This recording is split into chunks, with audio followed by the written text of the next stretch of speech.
Luck be a lady tonight. Luck be a lady tonight. Luck if you've ever been a lady to begin with. Oh, luck be a lady tonight. All right, I'm gonna do this again, and coming up with topics to talk about is it's not easy. I could keep rehashing what I'm, my universe, Little Girl Lethal, and Sugar Light Speed and the whole Lost Peaks thing, and I may do that in the future, but, I want to just try to get into a rhythm, giving these videos, putting them out there and trying to build some buzz, some something that people listen to me. And I've noticed that my elocution is not the best. I tend to smack and other things. So I'm throwing like a honey lozenge, some halls in my mouth to keep it hydrated, so I'm not the whole time, and making those of you playing the drinking game completely plastered. So I'm just gonna try to tell you about who I am, maybe, within reason. I am gonna dox myself and have people swatting my ass, but I'd like to talk about where I come from and what kind of informs and has built my world that I have created for my own environment. I'm from Utah, and I grew up Mormon, and I'm what's considered a Jack Mormon. I haven't renounced my membership or anything, but I'm not like a fanatic about it. I do love my people. I think they're good people overall, just a little bit weird, but the whole religion calls themselves peculiar anyway, so there you have it. So with people like Ethan probably has some insight into the culture that I'm talking about, but he's from back east and everything's kind of different there instead of the insular place that I live, which in many ways is very, they're kind of under a rock in some ways. They don't they don't they don't think like everybody else. So if you come to Utah, some people think it's like a theocracy, and there could be an argument made for that, but I don't see it that way. Everybody is allowed to be who they are and do their own thing, and some people are very liberal and others are very conservative. Overall, it is a pretty conservative place because of the church and the church's stance on many things.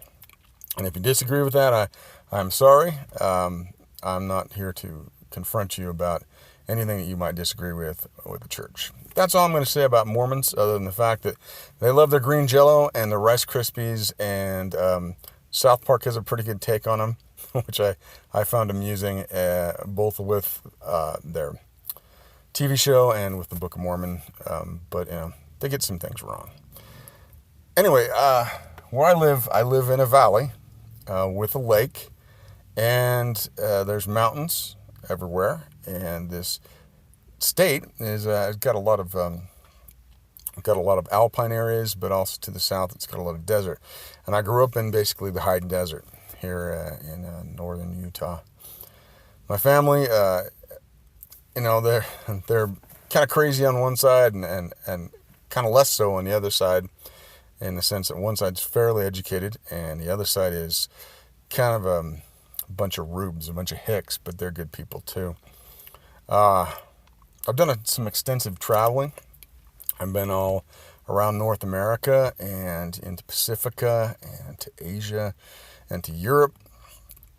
I stepped one foot kind of in Africa when I went to Morocco, but that's about it there. I'd love to go to South Africa one of these days. Have several friends that I speak to. Speaking of Tank, who's on Twitter and talks to me a little bit, and there's another lady I know named Cash down there who's a Facebook friend, and I really like him. And then there's Sashi. I think that's how you say her name, according to all sources I've heard. She likes Sashi instead of Sashi, and she did a pinup for me, which I thought was absolutely awesome. She did a great job. Sexy as all get out, cheeky, fun. Girl's a talent, tell you what. I was looking for a long time for. I kind of I started this process of formulating these ideas from multiple sources, multiple influences over the years that kind of built Sugar and Lost Peaks.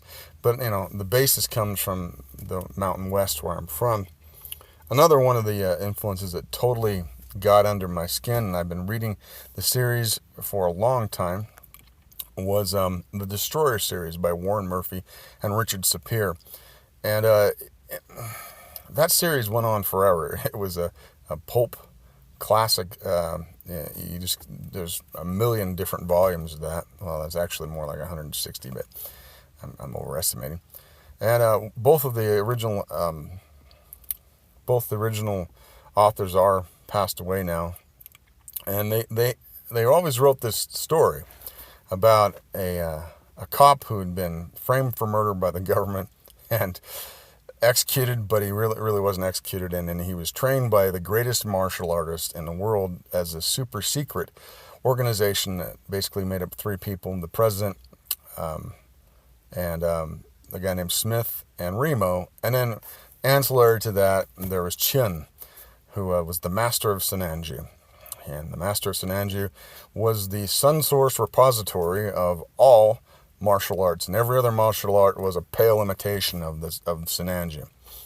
And he trains Remo, and Remo becomes the master of Sinanju in the employ of the government, and helps to keep the peace around the world. And they're kind of the background peacekeepers that hold the society together, because a long time ago, one of the presidents saw that the Constitution had a flaw in that if you allowed too much stuff to happen, it would fall apart. And that was the basic premise of the story. However, I've used James Bond and a lot of the other pulp books that I love, and things like Akira and Fifth Element and Blade Runner, and really a lot of Sin City. I mean, Frank Miller has colored me pretty well over the years, and I love Sin City. I know that stuff backwards and forwards, and all those kind of amalgamated and mashed together. And then once I saw Kill Bill, some things started to really click, but I kind of formulated Sugar and that paradigm with her father X a long time ago, based on Remo and Chien. So X would be Chien, and Remo would be Sugar, but there's a different paradigm, obviously, between those two and how they were brought together, and basically how the art of the martial art, how it evolves in each individual, as opposed to Sinanju, which is kind of you learn the wisdom of the ages of the 5,000-year-old Sinanju. So that's kind of some of the things that I would do. And Lost Peaks is based on these massive megalopolises of the future, and of these different settings, like Basin City and Tokyo and New York of Fifth Element and that sort of stuff, and Los Angeles and Blade Runner. Kind of mash them all together, and then setting it in the West and making it a boomtown like no other. Thus, the nickname it has of Doomtown. And then, we live here in Utah, kind of under an onus. If Yellowstone ever goes off, basically everything around it for about 300 miles is toast. And so I decided to put it on top of it, but then, pump it up, put it on steroids and crack and crank all at once and make a big 8-ball out of it as a city to see where I could go with that. And then every of the small little things that I had loved as a child and as a teenager, I kind of just threw it into the mix. Like D&D has to do with the deeps, the dungeons, and all that other business, and the soaring landscape. I've grown up climbing mountains and loving those, but I never had a chance to like climb in the really tall ones because, well, first of all, it's not something that I want to do. I don't want to die being just stupid. I just don't. I'm not one of those people that wants to challenge himself by standing on top of Everest and saying, yeah, I did it. And, I lost some people along the way. That's just not me. So when I traveled the world, I've looked at people and I thought, each one of these cultures and the people I've encountered, you can throw them in there. You can take parts and pieces and like kind of amalgam them together into these interesting characters and take things that you've seen in all the media and then just kind of make something new. And sometimes it comes off as a little bit derivative, of course, but I try to make it interesting, like that would make me want to read it or watch it or, whatever media I'm engaging in and just have a good time with it.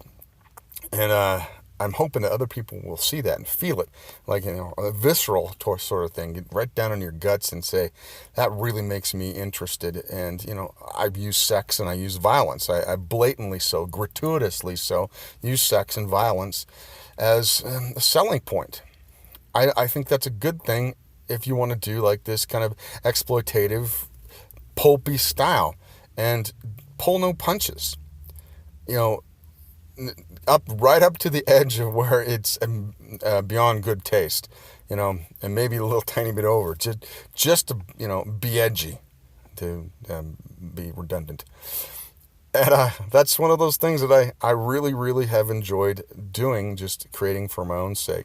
Glad you just maybe stuck around for this. Coming to the end here of the 12 minutes. Have a great day, and thanks a lot. Bye.